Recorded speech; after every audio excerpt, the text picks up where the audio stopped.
예, 우리가 사사기의 말씀을 보고 있습니다. 사사기의 말씀인데 1장과 2장의 말씀은 우리가 여호수아의 말씀, 이스라엘의 12지파 이렇게 정착하면서 이렇게 마지막 정리하는 그러한 요약되는 그런 말씀이 1장과 2장 말씀에 있었고 3장에서는 실제적으로 사사들이 활동하는 그런 이야기들이 나오고 있습니다. 그래서 3장부터가 이제 사사기의 본론이 시작된다라고 말하는데 이스라엘이 광야 40년 동안 40년을 통과해서 이제 약속의 땅 가나안 땅에 들어갔습니다. 그런데 이스라엘은요, 그 약속의 땅 가나안 땅에 들어가서도 약속의 땅 가나안 땅에 들어갔으면 이제 하나님의 말씀을 잘 듣는 그런 이스라엘 민족이 됐을까요? 아니면 이스라엘 땅 가나안 땅에 들어갔어도 여전히 하나님의 속을 썩이는 그런 존재들이 되었을까요? 이스라엘 백성들이요, 하나님의 속을 여전히 썩이는 그런 모습입니다. 하나님께서 일하셨던 놀랍게 역사하신 모습들을 많이 봤으면 말을 잘 들을 법도 한데 이들은 여전히 하나님의 속을 썩이는 그런 사람들이 됐다는 이야기입니다. 그런데요, 아이러니하게도 이러한 상황을 누가 연출해 내시냐면 하나님이 그렇게 하셨다는 것을 우리가 보면 알 수 있습니다. 3장 1절 말씀 보면 여호와께서 가나안의 모든 전쟁들을 알지 못한 이스라엘을 뭐하려 하시며? 시험하려 하시며 라고 말합니다. 시험하시는 거예요. 테스트하시는 거예요. 하나님께서 이스라엘을 시험하시려고 가나안의 열국을 남겨두셨다는 것이죠. 그 시험이 무슨 시험이죠? 이스라엘 백성들이 하나님을 여러 가지 어려운 상황 가운데서도 나를 바라보는가, 아니면 이들의 유혹에 넘어가는가, 그거를 테스트하시는 그 모습이라는 말씀입니다. 여러분, 그런데 이 시험이라고 하는 단어가 지금 사사들의 시대, 이 약속의 땅 가나안 땅에 들어왔을 때 처음 주어지는 시험이 아니라 우리가 잘 알고 있듯이 이스라엘의 조상인 아브라함을 시험하신 말씀이 있습니다. 아브라함이 받은 시험, 테스트 무엇이죠? 믿음을 테스트하는 거죠. 여러분, 어떤 시험이었죠? 어떤 테스트였죠? 아브라함. 누가 나와야 돼요? 이삭이 나와야 되죠. 창세기 22장 1절 말씀에 그 일 후에 하나님이 아브라함을 시험하시려고 그를 부르시되 아브라함아 하시니 그가 이르되 내가 여기 있나이다 라고 말합니다. 하나님께서 이스라엘의 시조라고 말하는 아브라함을 시험하십니다. 그런데 그 시험이 이해가 가는 시험이요, 이해가 안 가는 시험이에요. 이해할 수 없는 시험을 하나님이 내주십니다. 아브라함이 가장 사랑하고 가장 아끼고 정말 너무 솔직히 이야기하면요, 아브라함 자신도 포기했잖아요. 아브라함 자신도 포기했는데 하나님께서 주시겠다고 말씀하셔서 이삭을 얻게 되었던 그 이삭이죠. 아브라함의 전부라고 말할 수 있는 그 아들 이삭을 버리라고 하는 그 시험을 하나님이 아브라함에게 내셨습니다. 그 2절 말씀 나옵니다. 여호와께서 이르시되 내 아들 내 사랑하는 독자 이삭을 데리고 모리아 땅으로 가서 내가 내게 일러준 한 산 거기서 그를 번제로 드리라 라고 말합니다. 이해할 수 없는 시험, 이해할 수 없는 테스트를 아브라함에게 시작하셨습니다. 아브라함은 그 시험을 어떻게 했죠? 그 시험을 아주 놀라운 성적으로 패스하게 됩니다. 그래서 아브라함 하면 제가 우리 성경 말씀을 잘 보신 분들은 우리가 아브라함을 한마디로 정리하면 믿음의 조상 아브라함 이렇게 이야기하지만 성경 말씀을 읽을 때마다 아브라함이 진짜 믿음의 조상 맞는가? 라고 하는 그런 엄청난 잘못된 일들, 상상할 수도 없는 실수들을 많이 하는 사람이 아브라함이기도 한단 말이에요. 그럼에도 불구하고 하나님께서 아브라함에게 내신 이 시험에 통과했던 아브라함을 우리는 어떻게 기억한다고요? 믿음의 조상으로 우리는 기억하고 있습니다. 여러분, 이 모습을 아브라함의 이야기를 볼 때마다 우리는 가져야 하는 마음이 있죠. 무엇을 가지죠? 사람은 누구나 다 허물과 죄악으로 가득 차 있다는 거예요. 그러니까 아브라함이 인격이 훌륭하고 아브라함이 가정생활을 잘했고 아브라함이 아내를 잘 얻었고 많이 배웠고 혈통이 좋아서 믿음의 조상이 되었는 것이 아니라 무엇으로 인하여? 하나님의 은혜로 인하여 아브라함이 쓰임받았다는 것을 우리는 알 수 있게 됩니다. 할렐루야. 그러니까 여러분, 신앙생활하면서 나 자신의 어떠한 것을 자랑하지 않는 저와 여러분의 겸손한 자의 모습이 오늘도 주어지기를 주님의 이름으로 부탁의 말씀을 드립니다. 여러분, 아브라함까지 올라갔어요. 그러면 또 아브라함이 받은 시험이 첫 번째 시험이었나요? 아니에요. 더 위로 올라가야 돼요. 누가 나올까요? 아담이 나옵니다. 아담도 어떤 시험을 받았죠? 어떤 테스트를 받았죠? 선악과의 시험을 받았습니다. 아담에게 에덴 동산 모든 것을 다 다스리라고 하나님께서 주셨습니다. 그렇지만 동산 정중앙에 있는 선악과만큼은 건드리지 말아라 라고 말씀하셨어요. 그런데 아담은요, 그 시험에 실패했습니다. 그래서 에덴 동산에서 쫓겨나게 되는 그 일들이 나타나게 되었죠. 하나님은요, 이렇게 아담에게도 테스트를 하셨고 아브라함에게도 테스트를 하셨습니다. 그리고 지금 우리가 이스라엘 백성들에게도 사사기 3장 1절 말씀에 하나님께서 그러한 상황 가운데 약속의 땅 가나안 땅에 너희들 들어가라 라고 말씀하셨으면 모든 적들을 다 제거하시는 거예요. 완벽하게 제거하시고 너희들 평화롭게 살았더래요 라고 얘기하는 거. 백설공주 이야기, 무슨 신데렐라 이야기 보면 마지막에 행복하게 살았더래요 라고 얘기하죠. 그렇게 해서 행복하게 살았을 것 같은데 실상은 그렇지 않더라는 거죠. 하나님이요, 이들에게 가나안 땅에 모든 전쟁을 알지 못한 이스라엘을 시험하라고 하시며 그들의 열국들을, 여러 가지 족속들을 남겨두셨습니다. 그래서 이스라엘이 말 듣지 않을 때마다 그들이 강성화해져서 하나님의 자손들을 힘들게 하고 고통스럽게 하는 그 상황을 만드셨다는 말씀이에요. 여러분, 그러면요, 오늘 우리가 첫 번째 사사가 나오게 되는데 따라하겠습니다. 옴니엘. 그러니까 사사 이름이 뭐라고요? D는 잘 모르겠으면 그냥 흘리세요. 옷이에요. 그냥 이렇게 하시면 정답이에요. 사사 이름이 뭐라고요? 옷은 외울 수 있잖아요. 옷니엘 그러면 돼요. 사사 이름이 뭐라고요? 온니엘입니다. 그런데 오늘 사사가 등장을 하는데 가만히 잘 보면 우리가 9절 말씀을 한번 보면 좋을 것 같아요. 9절 말씀 다시 한번 우리 함께 보겠습니다. 시작.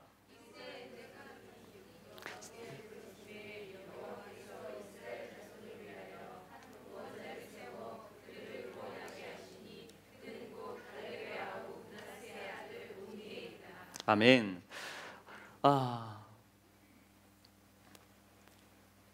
우리는 평안함을 좋아합니다. 하나님 앞에 기도할 때 아무 문제도 없게 해주세요 라고 우리는 기도합니다. 그런데 가만히 보니까 평안하면 처음에는 기분이 좋고, 평안할 때 처음에는 하나님 앞에 예배하고 똑같이 하지만 평안함이 1년, 2년, 3년 아니 쭉 지속되다 보면 사람에게 어떠한 모습이 나타나냐면 하나님이 나에게 이 평안함을 주신 게 아니라, 하나님이 나에게 이 은혜를 주신 게 아니라, 하나님이 나를 회복시키신 것이 아니라 나으려고 했어. 그때 이렇게 내가 이렇게 잘 될 수밖에 없었어. 내가 그때 이렇게 열심히 했어. 그래서 이렇게 된 거야라고 하는 우리 마음 가운데 하나님께 감사하는 은혜의 고백이 아니라 내가 될 것 같았어. 그때는 그럴 수밖에 없는 거였어. 다 그렇게 살았어. 다 그렇게 잘 됐어. 라고 하는 교만이 우리 마음 가운데 들어오기 시작합니다. 그것을 가장 단적으로 보여주는 말씀이 사사들의 시대입니다. 평안함이 분명히 주어졌는데 이들이 평안함이 나타나다 보니까 여호와의 목전에서 악을 행하기 시작합니다. 여호와를, 하나님을 잊어버리게 됩니다. 그러면서 그들이 하나님을 잊게 되니까 바알과 아세라 이방신들을 섬기는 일들이 나타납니다. 그래서 하나님이 어떻게 하셨다고요? 메소포타미아 왕 구산 리사디암의 그를 통하여 이스라엘들이 힘들게 하신 거예요. 그랬더니 힘들면 또 우리는 어떻게 하죠?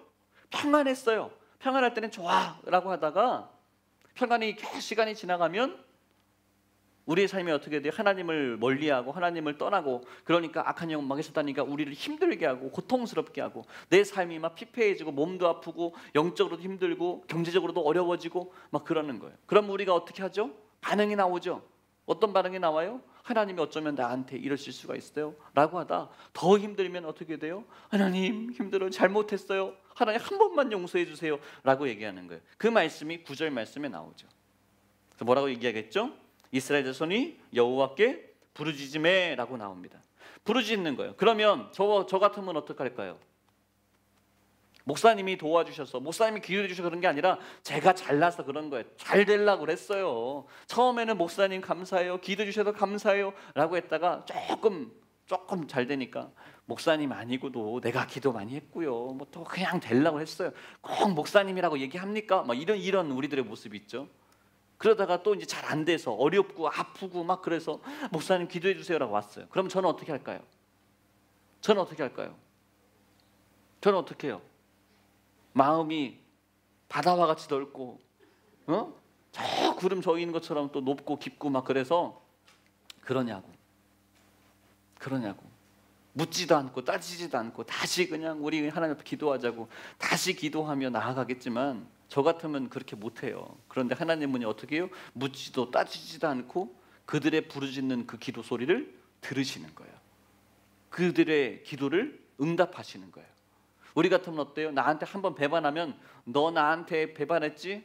네가 어떻게 나한테 이럴 수가 있어? 네가 어떻게 나한테 찾아올 수가 있어? 우리는 한번 딱 우리 비유 한번 딱 상하면 우리는 그냥 다시는 안 보잖아요. 그렇죠? 고대중 권사님 그렇죠? 우리는 딱 한번 기분 상하면 우리는 딱 아닙니다. 그런데 다행인 것은 하나님은 우리와 같지 않는단 말이에요. 다시 묻지 않으시고 하나님 앞에 나와서 우리를 부르짖고 하나님 잘못했어요 라고 우리가 엎드리기만 하면 하나님은요 우리를 용서해 주시고 구원하시는 주님이세요. 그래서 하나님이 어떻게 하셨다고요? 9절에 이스라엘 자손을 위하여. 누구를 위하여? 이스라엘 자손이 누구예요? 나예요. 나를 위하여 한 구원자를 세워 그들을 구원하게 하시니라고 말하는 거예요. 그런데 그 구원하시는 사람이 누구냐면 하나님이 세우신 사람이 누구냐면 온니엘이라고 하는 사람입니다. 온니엘 이름이 뭐라고요? 예, 정확하게 이제 안 잊어먹을 것 같아요. 온니엘. 그런데요, 여러분 이스라엘의 사사가 조금 이상하게 등장합니다. 8절 말씀도 보면은 이스라엘이 이미 8년 동안 메소포타미아에게 점령을 당해서 고생을 했다는 이야기예요. 8년 동안 이미 고생을 했다는 이야기예요. 그런데 사사가 8년 뒤에 세워진다는 이야기죠. 가만 보세요. 8년 동안 고생을 했어요. 8년이 지난 다음에 온니엘이 세워지는 거예요. 여러분 이 온니엘이 족보가 나오죠. 갈렙이라고 얘기가 나옵니다. 갈렙의 조카이자 사위라고 이야기합니다. 그런데 그 사람은요 이 사람은 이미 여호수아 15장에서 기랴세바를 물리치고 악사를 차지한 용사입니다. 이미 용사로서 쓰임받았던 사람이 온니엘이에요. 이미 쓰임받았던 사람이에요. 이미 무슨 말씀인지 이해가 가세요? 여호수아 시대 때 갈렙이요 여기를 이제 물리쳐야 되는데 이거를 물리치면 내 딸을 주겠다라고 얘기했단 말이에요. 그래서 이 사람이 나가서 싸워서 이기고요 갈렙의 딸을 이렇게 취했단 말이에요. 결혼했단 말이에요. 사위가 됐단 말이에요. 그런데 지금 메소포타미아 이 왕이 나와가지고 여기를 이스라엘이 8년 동안 힘들게 살은 거예요. 이 사람은 용사였다니까 이미 쓰임받았던 사람이라니까요. 그럼 8년간 뭐 한 거예요? 8년간 뭐 한 거예요? 좀 이상하지 않아요?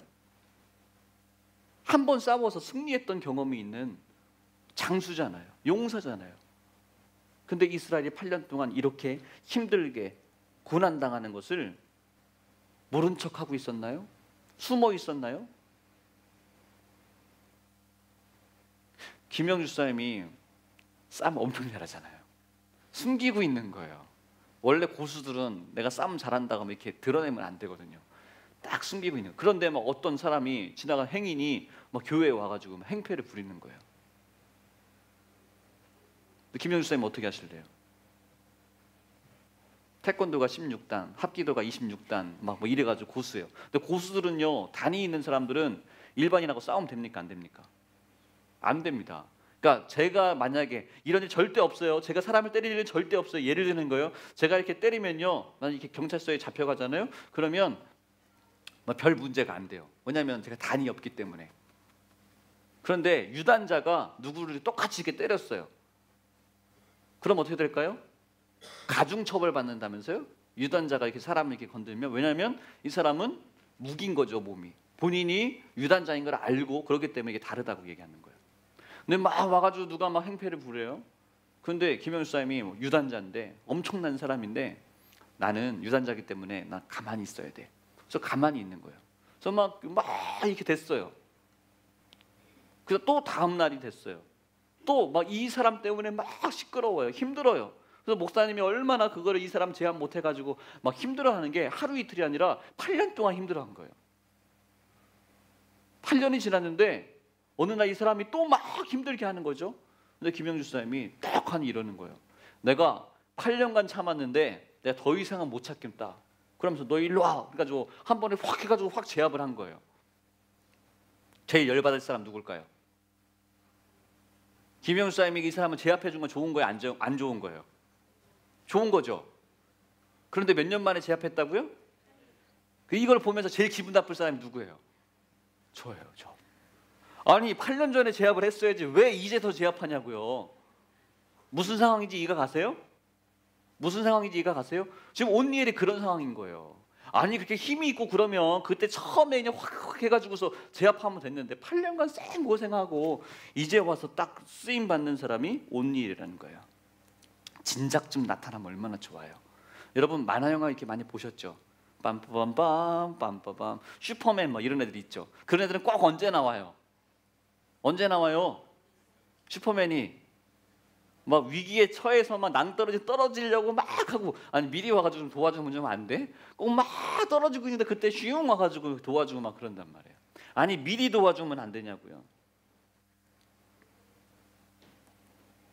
여러분 그런데 이 말씀 가운데서도 온니엘을 이렇게 사용하시는 이 하나님의 놀라운 말씀 가운데서도 하나님이 숨겨놓으신 그 메시아 예수 그리스도의 그 말씀을 우리가 찾을 수 있었으면 좋겠습니다. 온니엘은 이미 말씀드린 것처럼 용사였습니다. 갈렙의 가문으로서 아주 훌륭한 그런 가문에 속해진 사위로 쓰임받게 되었습니다. 그러니까 모든 사람들이 다 온니엘, 갈렙의 가문이라고 하면 이스라엘 백성이라고 하면 누구나 다 아는 그런 훌륭한 사람이 되었습니다. 그런데요, 여러분 지금 사사들의 시대, 지금 이스라엘의 상황 가운데 우리가 주목해 봐야 하는 것은 무엇이냐면 가문이 아무리 훌륭한 온니엘이라 할지라도 아무리 이 사람이 과거에 용사로서 전쟁에 승리했던 경험이 있는 사람이라 할지라도 하나님의 전쟁에는 아무런 힘을 발휘하지 못하더라는 겁니다. 과거에 이 사람이 용사였어요. 그런데 8년 동안 속수무책이었다는 거죠. 김영주 사님에게 물어보고 싶어요. 만약에 8년 동안 그런 과정이 있어요. 목사님이 막 힘들어하고 있어요. 그러면 8년간 참을 수 있을까요? 못 참죠. 우리는 못 참아요. 저는요 온니엘이 가만히 있었다고 생각하지 않아요. 자기가 할 수 있는 거 다 했을 것 같아요. 8년간 이스라엘 이렇게 힘든 것을 어떻게 바라만 보고 있어요? 가만히 있지 않았을 것 같아요. 그런데 중요한 것은 하나님이 일하시는 것, 하나님이 주신 이스라엘을 힘들게 하신 하나님께서 허락하신 테스트하시는 이 어려움 가운데서는 사람이 아무리 배경이 뛰어나고 힘이 있고 과거에 어떠한 경험이 있을다 할지라도 하나님이 허락하지 않으시면 그 사람은 쓰임받을 수 없다는 거예요. 그거에 대한 말씀이 그 원인에 대한 결과에 대한 말씀이 무엇이냐면 10절 말씀에 바로 나옵니다. 10절 말씀 우리 함께 읽어보겠습니다. 첫 마디만 시작. 여호와의 영이 그에게 임하셨으므로 아멘. 다시 한번 읽어보겠습니다. 큰 소리 읽겠습니다. 시작.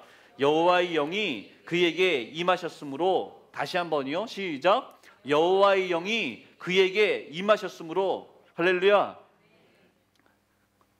가문이 너무 좋은 사람이에요. 온니엘이 과거의 용사였어요. 싸움에서 승리했던 경험이 있는 사람이에요. 아무리 그렇다 할지라도 하나님이 쓰시는 사사는 누가 세우신다고요? 하나님이 세우시는 거예요. 아주 중요한 말씀이 나왔는데 여기에 여호와의 영이 그에게 임하셨으므로예요. 여호와의 영이 임한 사람이 하나님께서 쓰시는 사람입니다. 할렐루야. 할렐루야. 여러분 저와 여러분들에게 하나님의 영이 임하기를 주님의 이름으로 축복합니다. 하나님의 영이 임하기를 주님의 이름으로 축복합니다. 아무리 인간적으로 배경이 좋고 가문이 신앙적인 영적인 가문이에요. 영적인 가문의 사람이라 할지라도 여호와의 영이 그에게 임하지 않으면 그를 통하여 역사가 나타나지 않는 거예요. 여러분 저와 여러분들이 자랑하는 것이 무엇입니까? 여러분 믿음의 우리 가문의 어떤 영적인 가문을 우리의 믿음의 3대입니다 4대입니다 그걸 자랑하고 있지는 않습니까? 아니요. 없는 것보다는 좋은 건 분명히 맞습니다. 아닌 가정보다 믿음의 가문인 것이 좋은 것은 절대로 맞습니다. 하지만 그것보다 더 중요한 것이 무엇이냐면 여호와의 영이 지금 나에게 임하여야 합니다. 여호와의 영이 여러분의 가정 가운데 임하여야 합니다. 여러분, 그래야 여호와의 영이 그에게 임하셨으므로 그가 이스라엘 사사가 되어 나가서 싸울 때에 여호와께서 메소포타미아 왕 구산 리사다임을 그의 손에 넘겨주시는 겁니다. 나를 어제까지 오늘 아침까지 나를 힘들게 했던 그 악한 영 마귀 사단을 하나님이 우리의 손에 넘겨주시는 거예요. 할렐루야, 할렐루야. 가만히 보세요. 우리 신앙생활은 지금 이스라엘이 힘든 것은 어떤 힘듦이었을까요? 어떤 힘듦이었을까요? 어떤 힘듦이냐면 이 메소포타미아 왕 구산 리사다임이 이스라엘 자손들을 살기를 어렵게 만드는 거예요. 먹고 사는 문제를 어렵게 하는 거예요. 몸을 핍박하는 거예요. 말 안 들으면 죽여버리는 거예요. 당장 내 삶이 무너지는 그런 아픔인데 문제 해결이 어떻게 해결이 되냐면 우리의 인생의 문제도 먹고 사는 문제 때문에, 목사님 돈의 문제 때문에 너무 힘듭니다. 먹고 사는 문제 때문에 힘듭니다. 공부한 학생들은 점수 때문에 너무 힘듭니다. 어떤 사람은 인간관계 때문에 힘듭니다. 어떤 사람은 내 몸이 아파서 힘듭니다. 여러 가지의 모습으로 우리는 이것 때문에 인생이 힘듭니다라고 얘기하는데 그 문제 해결함의 모습을 지금 온니엘, 이스라엘에게서 해결함이 어떻게 나타나냐면 여호와의 영이 온니엘에게 임하니까 오늘 아침까지 8년간 나를 고생시켰던 그 원수가 무너지게 되는 거예요. 떠나가게 되는 거예요. 하나님은 지금 뭐라고 말씀하시냐면 하나님의 영을 너희가 받지 않아요. 받지 않은 연고로 우리에게 그렇게 엄청난 아픔이 우리에게 주어졌다는 말하는 거예요. 여러분, 저와 여러분의 인생의 삶에 여러분 안타깝고 아프고 그런 문제들이 있습니까? 여러분, 여호와의 영을 구하시길 바랍니다. 성령을 받으시길 바랍니다. 성령이 내게 임하시면 내가 구원함을 받습니다. 그 구원은 우리의 영혼만이 구원을 말하는 것이 아니라 여러분, 우리 주님이 나를 찾아오시고 주님이 나에게 임하시면 나보다 나를 더 잘 아는 주님께서 나에게 가장 필요한 그 문제를 해결하지 않으시겠습니까? 여러분이 원하는 게 뭔데요? 제가 물어봐요. 작년 우리 여름 수련회 때 당신의 인생의 버킷리스트가 무엇인지 써보십시오라고 했더니 잘 쓰는 사람이 별로 없어요. 못 써요. 내가 하고 싶은 게 뭔지를 좀, 내가 생명이 살아있는 동안에 내가 하고 싶은 것을 한번 써보세요 라고 했더니 못 쓰는 거예요. 그냥 잘 살고 싶은 거예요. 건강하고 싶은 거예요. 자녀가 잘 됐으면 좋겠어요. 그런데 그거 말고 진짜 구체적으로 내가 하고 싶은 걸 한번 써보라고요. 못 쓴다니까요. 내가 하고 싶은 게 뭔지도 우리가 뭔지도 모르면서 살아가고 있어요.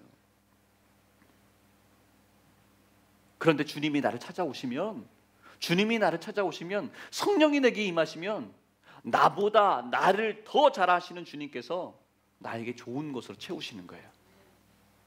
인간관계 때문에 힘들어하면 주님이 그 문제를 해결하시든 아니면 그 인간관계 문제를 내가 포용할 수 있는 그 넓은 은혜를 주시든지, 금전적인 문제 때문에 허덕이고 있는 자가 있다면 하나님이 그 문제를 내버려 두시겠냐고요.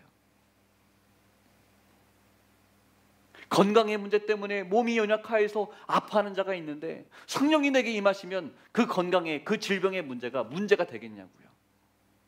그러니까 여러분, 저와 여러분들은 아파 병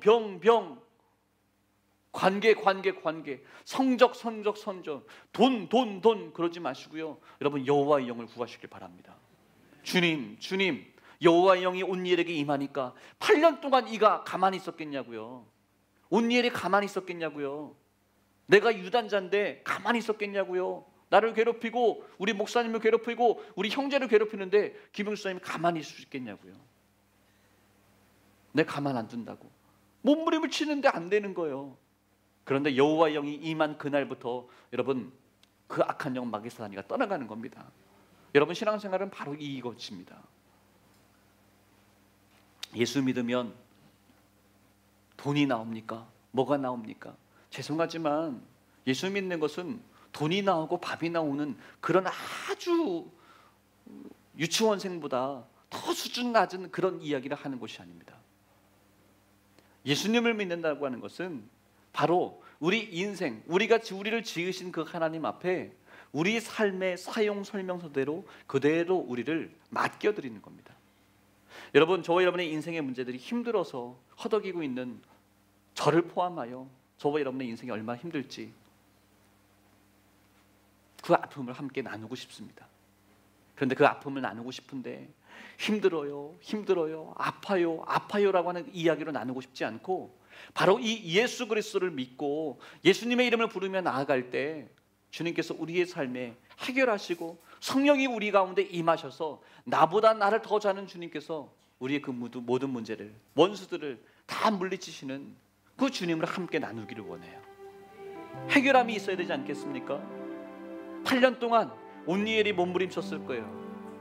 하지만 여호와 영이 임했을 때 그때부터 역사는 나타납니다. 여러분이 지금 온니엘처럼 8년간 지금 몸부림치고 있는 과정입니까? 여호와 영이 임하기를 주님의 이름으로 축복합니다. 여호와 영이 임할지어다. 여호와 영이 임할지어다. 여러분, 그 은혜를 구하십시오. 이번 수련회 때 우리가 함께 우리 공동체가 우리의 삶을 오픈하고 우리가 함께 주의 이름을 찬송하고 예배하고 기도할 때 여러분, 이 성령이 임하는 역사가 주어지기를 주님의 이름으로 축복합니다. 우리 3년 전 수련회 때인가요? 3년 전 수련회 때는 우리 금산에서 우리 수련회 할 때 장로님, 우리 함께 말씀 붙잡고 간절히 기도할 때 장로님이요 저를요 뒤로 막 부르셨어요. 목사님, 일로 좀 와보세요. 그러더니요 장로님이 저를 바라보고요 막 발차기를 막 하시는 거예요. 아무 말도 안 하시고 저를 앞에 세워놓고 난 때리는 줄 알고 얼마나 놀랐나 몰라요. 목사님 이거 보시라고 앞차기를 막 이러시는데 왜 뭐 하시는 거냐고 물어봤더니 장로님이, 목사님 내 무릎 관절이 안 좋았는데 목사님 지금 기도하는 과정 속에 내 무릎 관절이 막 펴졌다는 거예요. 그러면서 목사님 보시라고, 무릎 안 아프다고 막 앞차기를 하는 거예요. 할렐루야. 여러분, 그러한 은혜가 임하기를 주님으로 축복합니다. 이번 수련회가 그러한 놀라운 하나님이 일하시는 놀라운 치유의 일도 나타났으면 좋겠고, 주님이 내 마음 가운데 정말 평안함으로 주시는 그 은혜가 있었으면 좋겠고, 정말 여러분의 물질의 문제가 뻥 하고 풀려지는, 몰라요. 저는요 어떻게 해결할지 몰라요. 하지만 여호와 영이 여러분에게 임할 때 주님께서 우리에게 임하실 줄 믿습니다. 여러분, 그 은혜를 사모하는, 그 은혜가 나의 것이 되기를 원하는 분들은 우리 이 시간에 자리에서 일어나서 우리 함께 기도했으면 좋겠습니다. 우리 가슴에 손을 얹고